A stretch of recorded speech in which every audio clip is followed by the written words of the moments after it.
நாங்கள் சாவாமல் பிழைத்திருந்து உம்முடைய செய்கைகளை விவரிக்க எங்களுக்கு உதவி செய்து கொண்டிருக்கும் கர்த்தராகிய இயேசு கிறிஸ்துவின் நாமத்தினால் உங்கள் அனைவருக்கும் என் அன்பின் வாழ்த்துதல்கள். செப்டம்பர் 24ஆம் தேதி நாம் சிந்திக்கும் ஜீவ வசனம் 118ஆம் சங்கீதம் 17ஆம் வசனம். 118-17. நான் சாவாமல் பிழைத்திருந்து கர்த்தருடைய செய்கைகளை விவரிப்பேன். நாம் உயிரோடு இருக்கும் நாளெல்லாம் கர்த்தரை துதித்து அவர் நமக்கு செய்த நன்மைகளை நினைத்து மேலும் ஸ்தோத்திரிப்போமாக. நம்முடைய ஜீவன் நிலையற்றது. பவுலடியார்கள் கூட கூறியிருக்கிறார், அவருக்கு கிறிஸ்து ஜீவன், சாவு அவருக்கு ஆதாயம் என்று. ஏனென்றால் நாளைக்கு நடக்கப் போவது என்னவென்று நமக்கு தெரியாது. கொஞ்சங்காலம் தோன்றி பின்பு தோன்றாமல் போகிற புகையை போது இருக்கிறது. நம் தேவனாய கர்த்தருக்கு பயந்து உயிரோடு இருக்கும் நாளெல்லாம் கர்த்தருடைய கற்பனைகளையும் கட்டளைகளையும் கை கொண்டால் நம்முடைய வாழ்நாட்கள் நீடித்திருக்கும். பூமியில் நம்முடைய நாட்கள் நிழலை போல் இருக்கிறது. மனுஷனுடைய நாட்கள் புல்லுக்கோப்பாக இருக்கிறது. வெளியின் புஷ்பத்தை போல் பூக்கிறான்.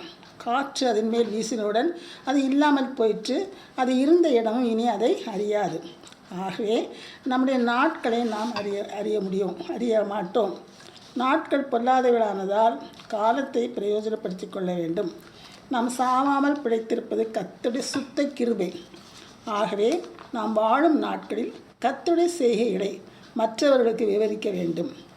நம்முடைய வாழ்க்கையில் கர்த்தர் செய்த அநேக அற்புதங்களை நாம் மற்றவர்களுக்கு சாட்சியாக கூற வேண்டும்.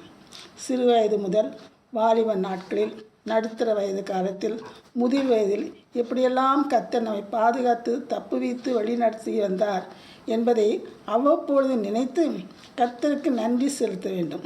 அது மட்டுமல்ல, இவைகளை தேவைப்பட்டோர்களுக்கு அந்தந்த நேரங்களில் கூறி மற்றவர்களை பலப்படுத்த வேண்டும்.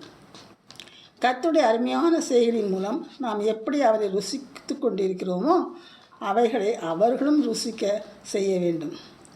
ஒரு பிச்சைக்காரன் பிச்சை எடுத்து கொண்டிருந்தான். அப்பொழுது ஒரு வீட்டில் நல்ல ஆகாரமும் நல்ல பொருளையும் கொடுத்தார்கள். உடனே அவன் மற்ற பிச்சைக்காரர்கள் வந்து சொல்லி, அந்த வீட்டில் நன்றாக கொடுக்கிறார்கள், நீங்களும் போய் பெற்றுக்கொள்ளுங்கள் என்று வழி நடத்துவான்.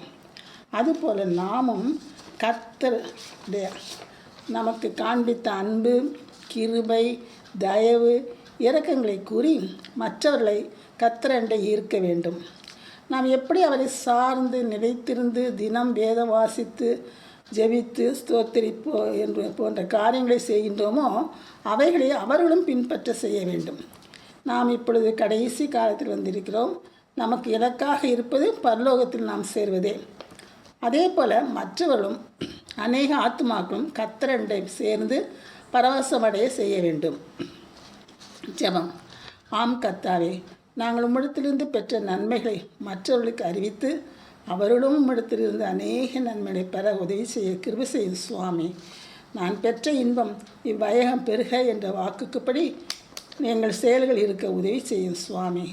நாங்கள் சாவாமல் பிழைத்திருந்து எங்கள் ஜீவனுள்ள நாட்களெல்லாம் உம்முடைய செய்திகளை விவரித்து மற்றவர்களையும் உம்முடைய சேர வழிநடத்த எங்களுக்கு கிருபை செய்ய வேண்டும் என்று இயேசுவின் நாமத்தினால் கேட்டுக்கொள்கிறோம் எங்கள் பரமபிதாவே. ஆமேன்.